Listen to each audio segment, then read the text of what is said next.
Olá, meu nome é Alice e hoje eu vou apresentar o modelo de predição de atrasos de voos que eu desenvolvi para o projeto Tech Challenge 3 do curso de Engenharia de Machine Learning da FIAP. A agenda vai ser dividida em contexto, onde eu vou falar sobre a problemática que queremos modelar, soluções e benefícios, onde eu vou falar sobre a solução proposta e os benefícios esperados, estudos de mercado e dados disponíveis, onde vamos nos aprofundar nas variáveis que impactam o horário de chegada de um voo e os dados que temos disponíveis para modelar esse problema. Aqui vou mostrar um pouquinho sobre a exploração de dados. Depois modelagem, onde vou mostrar os modelos testados e os resultados obtidos. Próximos passos, onde vou falar das melhorias e possíveis evoluções. E por fim, repositório, onde vou mostrar onde o projeto está alocado e como o repositório está organizado. E depois encerramos. Começando pelo contexto, o projeto parte da problemática de que o transporte aéreo é um dos principais meios de deslocamento no mundo, conectando pessoas, negócios e economias. E sendo assim, o atraso de um voo tem capacidade de gerar impactos negativos, seja fazendo com que passageiros percam conexões ou compromissos no destino, ou seja fazendo cargas atrasarem, aeroportos ficarem congestionados, ou ainda gerando outros impactos. E muitas vezes o atraso só é identificado quando já está acontecendo, o que reduz a capacidade de atuação dos agentes envolvidos. Partindo desse problema, a nossa solução foi criar um modelo de classificação que seja capaz de prever se um voo vai sofrer atraso com base em informações disponíveis antes da decolagem, como horário, rota e companhia aérea. E com isso, esperamos ter alguns benefícios. Por exemplo, do ponto de vista das companhias aéreas, a redução dos custos causados por atraso pode ser vista como um benefício. Ou pensando nos aeroportos, a ajuda na gestão do tráfego aéreo e da infraestrutura também pode ser um benefício.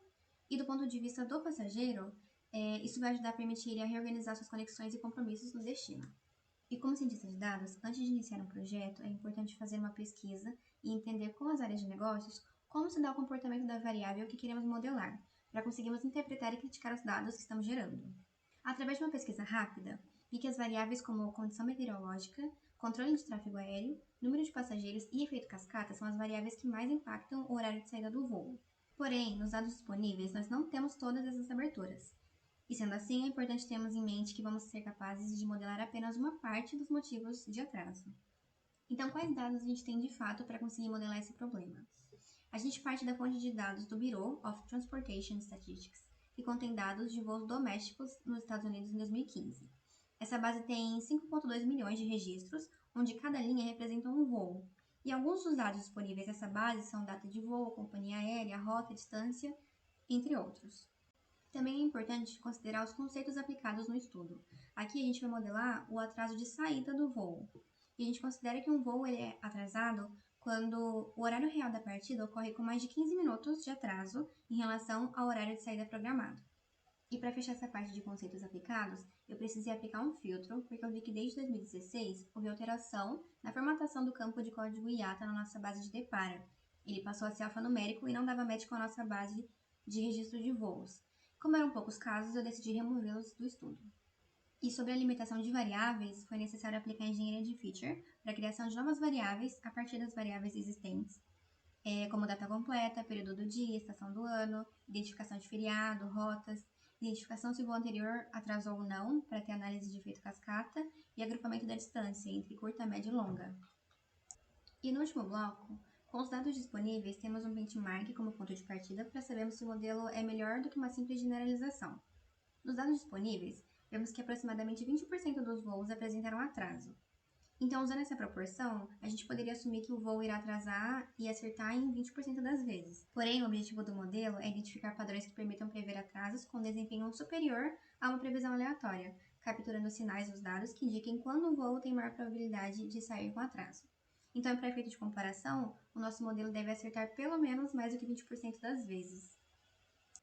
Agora a gente vai entrar nos dados em si. A gente parte da análise exploratória para entender o comportamento dos dados que a gente tem. E aqui a gente vê aqui dos 5,2 milhões de registros disponíveis, 19%, que dá 990 mil, voos foram atrasados.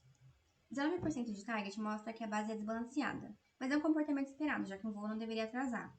Mas é importante a gente ter isso em mente porque alguns modelos podem perder desempenho com esse tipo de comportamento. No nosso caso, como a base é muito grande, mesmo ela estando desbalanceada, a gente ainda tem muito registro do target. E olhando a distribuição dos atrasos, a gente vê que a grande maioria dos atrasos acontece em até 500 minutos.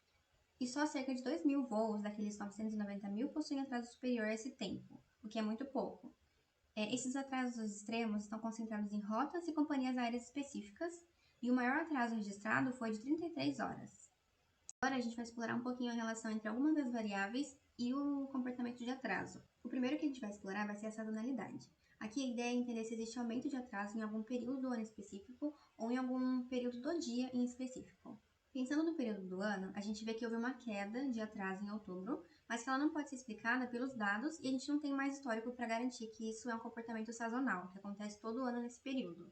Já em relação ao período do dia, a gente vê que o atraso começa lá pelas 5, 6 horas da manhã e vai desencadeando o efeito cascata, já que se uma aeronave atrasa, suas próximas viagens também vão atrasar. Olhando outras variáveis, a gente vê aqui, por exemplo, que não existe uma grande diferença entre proporção de atraso e não atraso quando a gente olha a abertura de feriados e não feriados ou estação do ano. Mas, quando a gente olha a distância e companhia aérea, a gente já vê que essas variáveis estão mais relacionadas com os atrasos. Analisando as rotas, a gente tem 4.551 rotas distintas e no mapa de calor a gente consegue ver quais aeroportos de origem concentram a maior quantidade de atrasos. Já no mapa da direita, a gente consegue ver as 50 rotas com maior tempo de atraso, sendo que a rota de Los Angeles para São Francisco concentra os maiores atrasos, tanto na rota de ida quanto na rota de volta.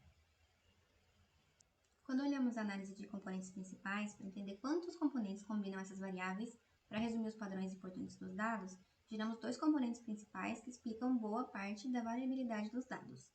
O componente 1 é mais influenciado pelo horário do voo e a hora agendada da chegada, enquanto o componente 2 é mais influenciado pelo tempo agendado do voo e distância. Com essa análise exploratória, a gente conclui que as variáveis distância, período do dia, companhia aérea e rota são as que mais impactam o comportamento de atraso. Então, até aqui, a gente fez a preparação de dados, exploração de dados e engenharia de feature. A próxima etapa, então, é a de modelagem. Na modelagem, eu coloquei como prioridade prever o atraso, mesmo com risco de falso positivo, pensando que é melhor para o cliente ter a chance de se planejar do que não avisar sobre o atraso nenhum. Então, eu olhei muito para a métrica de recall. Eu testei alguns modelos e eu vou destacar dois deles. O primeiro é o XGBoost, que aguentou rodar com a base completa, mesmo com o meu computador não tendo um poder de processamento tão grande. A curva ROC deu 0.7, então ele consegue diferenciar as classes, mas ainda dá para melhorar. Ele consegue identificar 60% dos casos que realmente são target, mas ele deixa passar 40%. E dos casos que o modelo previu como target, apenas 31 estavam corretos. Pensando no nosso benchmark, esse modelo já é melhor do que assumir que 20% dos voos vão atrasar, mas ainda tem muito espaço para melhorar. E a gente vai falar sobre essas melhorias no tópico de próximos passos. No modelo Naive Bayes, eu testei ele com undersampling para mostrar os dados, já que a base é muito grande. E com esse método, a gente não perde nenhum dos dados target, só que reduz os não targets até balancear a base. Esse modelo é conservador, então ele evita dar falsos positivos, e quando ele prevê que um voo vai atrasar, ele acerta em média 63% das vezes. Nele, 84% dos voos que chegaram no horário foram corretamente classificados e 27% dos voos atrasados foram identificados. Então aqui a gente ganhou um pouquinho na precisão, mas perdeu um pouco no recall.